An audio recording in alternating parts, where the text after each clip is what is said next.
Repay to Caesar what belongs to Caesar, and to God what belongs to God. In our gospel today, the religious leaders tried to trap Jesus. They sent some Pharisees and Herodians to ask him a politically sensitive question.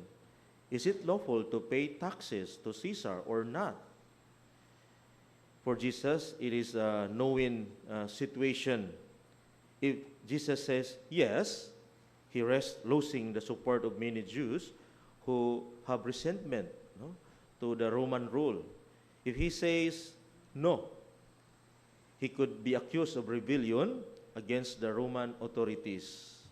And take note, the tax that mentioned in our gospel was a poll tax. In other words, head tax is a fixed, uniform tax levied in every individual, adult individual, no matter their income, regardless their income, their properties, and their employment.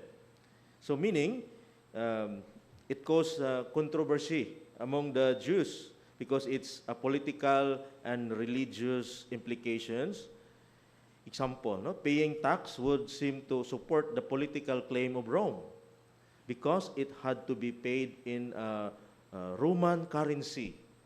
The tax also carried implication of idolatry. Why? Because the coin was inscribed with the words Tiberius Caesar August, son of the divine Augustus. So for Jesus' answer spoke to both levels of the debate. Repay to Caesar, meaning Jesus allowed for limited contribution, limited cooperation with the Rome, and also that is the position of the Herodians and the Pharisees. Repay to God made a subtle but significant religious distinction, meaning in the book of Genesis, it's very clear. We are made in the image of God. So Jesus teaching a deeper sense of teaching. The coin bears Caesar's image; it belongs to Caesar.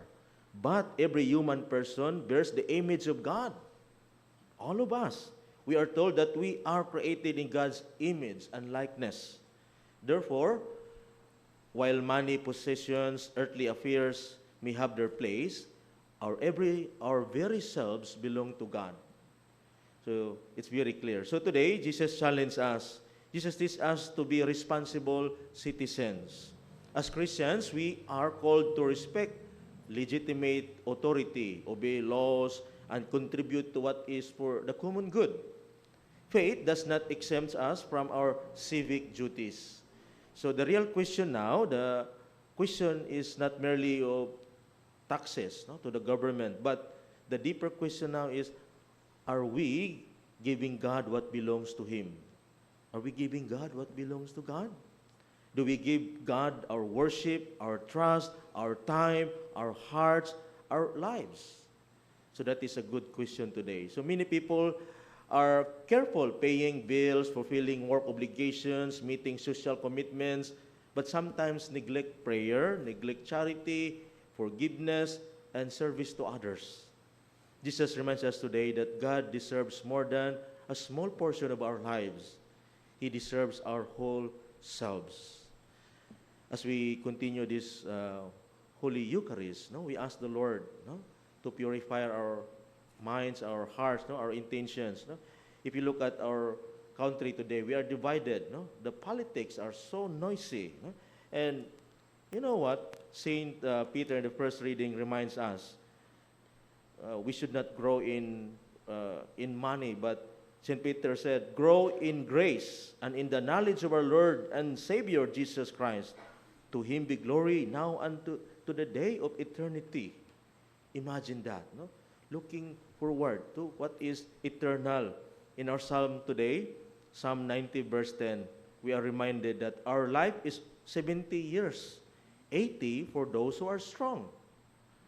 Unsaon naman na ato ang kategoría ng kwarta, nga lumalabi rata sa kalibutan. So today, we ask for that grace, that we live in this world. We have responsibilities within, but our ultimate loyalty belongs to God.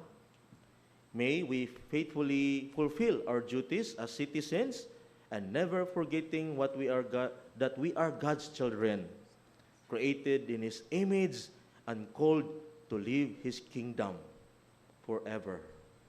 Amen.